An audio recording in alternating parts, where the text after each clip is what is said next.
The Street by H.P. Lovecraft. There be those who say that things and places have souls, and there be those who say they have not. I dare not say myself, but I will tell of the street. Men of strength and honour fashioned that street, good valiant men of our blood who had come from the blessed isles across the sea. At first it was but a path trodden by bearers of water from the woodland spring to the cluster of houses by the beach.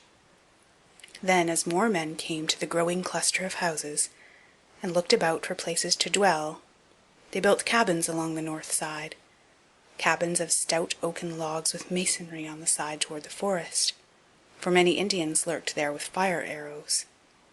And in a few years more, men built cabins on the south side of the street. Up and down the street walked grave men in conical hats, who most of the time carried muskets or fowling pieces. And there were also their bonneted wives and sober children. In the evening these men with their wives and children would sit about gigantic hearths and read and speak. Very simple were the things of which they read and spoke, yet things which gave them courage and goodness, and helped them by day to subdue the forests and till the fields. And the children would listen and learn of the laws and deeds of old, and of that dear England which they had never seen or could not remember. There was war, and thereafter no more Indians troubled the street. The men, busy with labour, waxed prosperous and as happy as they knew how to be. And the children grew up comfortable, and more families came from the motherland to dwell on the street. And the children's children, and the newcomers' children, grew up. The town was now a city, and one by one the cabins gave place to houses, simple, beautiful houses of brick and wood, with stone steps and iron railings and fan lights over the doors. No flimsy creations were these houses, for they were made to serve many a generation. Within there were carven mantels and graceful stairs, and sensible, pleasing furniture, china and silver, brought from the motherland. So the street drank in the dreams of a young people, and rejoiced as its dwellers became more graceful and happy. Where once had been only strength and honour, taste and learning now abode as well. Books and painting and music came to the houses, and the young men went to the university which rose above the plain to the north. In the place of conical hats and small swords, of lace and snowy periwigs, there were cobblestones over which clattered many a blooded horse, and rumbled many a gilded coach, and brick sidewalks with horse-blocks and hitching posts. There were in that street many trees, elms and oaks and maples of dignity, so that in the summer the scene was all soft verdure and twittering bird-song. And behind the houses were walled rose gardens with hedged paths and sundials, where at evening the moon and stars would shine bewitchingly, while fragrant blossoms glistened with dew. So the street dreamed on, past wars, calamities, and change. Once most of the young men went away, and some never came back. That was when they furled the old flag and put up a new banner of stripes and stars. But though men talked of great changes, the street felt them not, for its folk were still the same, speaking of the old familiar things and the old familiar accounts. And the trees still sheltered singing birds, and at evening the moon and stars looked down upon dewy blossoms in the walled rose gardens. In time there were no more swords, three-cornered hats, or periwigs in the street. How strange seemed the inhabitants with their walking sticks, tall beavers, and cropped heads. New sounds came from the distance. First the strange puffings and shrieks from the river a mile away, and then, many years later, strange puffings and shrieks and rumblings from other directions. The air was not quite so pure as before, but the spirit of the place had not changed. The blood and soul of their ancestors had fashioned the street. Nor did the spirit change when they tore open the earth to lay down strange pipes, or when they set up tall posts bearing weird wires. There was so much ancient lore in that street that the past could not easily be forgotten. Then came the days of evil, when many who had known the street of old knew it no more, and many knew it who had not known it before, and went away, for their accents were coarse and strident, and their mien and faces unpleasing. Their thoughts, too, fought with the wise, just spirit of the street, so that the street pined silently as its houses fell into decay, and its trees died one by one, and its rose gardens grew rank with weeds and waste. But it felt a stir of pride one day when again marched forth young men, some of whom never came back. These young men were clad in blue. With the years, worse fortune came to the street. Its trees were all gone now, and its rose gardens were displaced by the backs of cheap, ugly new buildings on parallel streets. Yet the houses remained, despite the ravages of the years and the storms and worms, for they had been made to serve many a generation. New kinds of faces appeared in the street, swarthy, sinister faces with furtive eyes and odd features, whose owners spoke in unfamiliar words, and placed signs in known and unknown characters upon most of the musty houses. Push-carts crowded the gutters. A sordid, undefinable stench settled over the place, and the ancient spirit slept. Great excitement once came to the street. War and revolution were raging across the seas. A dynasty had collapsed, and its degenerate subjects were flocking with dubious intent to the western land. Many of these took lodgings in the battered houses that had once known the songs of birds and the scent of roses. Then the western land itself awoke, and joined the motherland in her titanic struggle for civilization.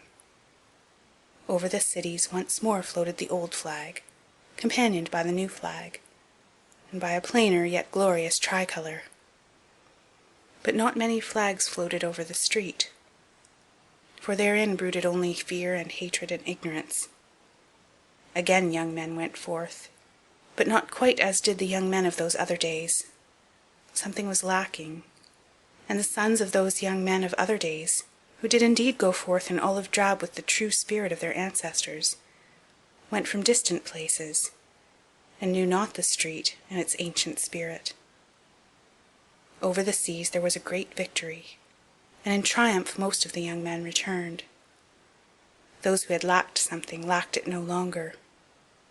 Yet did fear and hatred and ignorance still brood over the street, for many had stayed behind, and many strangers had come from distant places to the ancient houses, and the young men who had returned dwelt there no longer.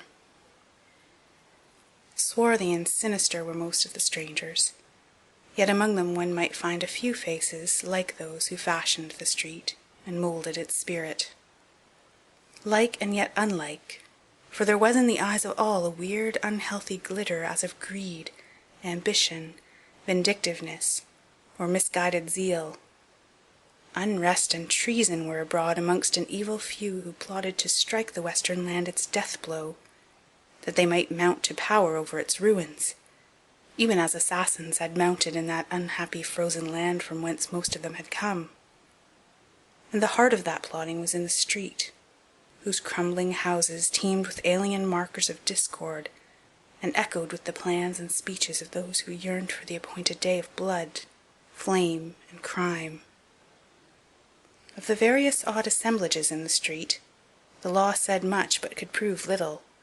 With great diligence did men of hidden badges linger and listen about such places as Petrovich's Bakery, the squalid Rifkin School of Modern Economics, the Circle Social Club, and the Liberty Café. There congregated sinister men in great numbers, yet always was their speech guarded or in a foreign tongue. And still the old houses stood, with their forgotten lore of nobler, departed centuries, of sturdy colonial tenants, and dewy rose gardens in the moonlight. Sometimes a lone poet or traveller would come to view them, and would try to picture them in their vanished glory. Yet of such travellers and poets there were not many. The rumour now spread widely that these houses contained the leaders of a vast band of terrorists, who on a designated day were to launch an orgy of slaughter for the extermination of America and of all the fine old traditions which the street had loved. Handbills and papers flooded about filthy gutters, handbills and papers printed in many tongues and in many characters, yet all bearing messages of crime and rebellion. In these writings the people were urged to tear down the laws and virtues that our fathers had exalted, to stamp out the soul of the old America, the soul that was bequeathed through 1,500 years of Anglo-Saxon freedom, justice, and moderation. It was said that the swart men who dwelt in the street, and congregated in its rotting edifices, were the brains of a hideous revolution, that at their word of command many millions of brainless, besotted beasts would stretch forth their noisome talons from the slums of 1,000 cities, burning, slaying, and destroying till the land of our fathers should be no more. All this was said and repeated, and many looked forward in dread to the 4th day of July, about which the strange writings hinted much. Yet could nothing be found to place the guilt. None could tell just whose arrest might cut off the damnable plotting at its source.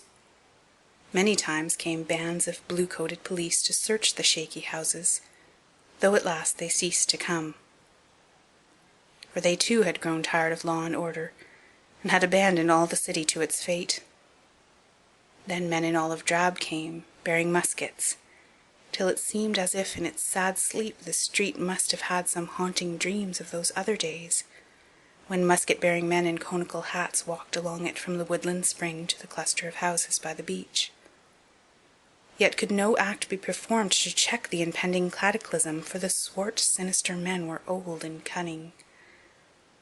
So the street slept uneasily on, till one night there gathered in Petrovich's bakery, and the Rifkin School of Modern Economics, and the Circle Social Club, and Liberty Cafe, and in other places as well, vast hordes of men whose eyes were big with horrible triumph and expectation.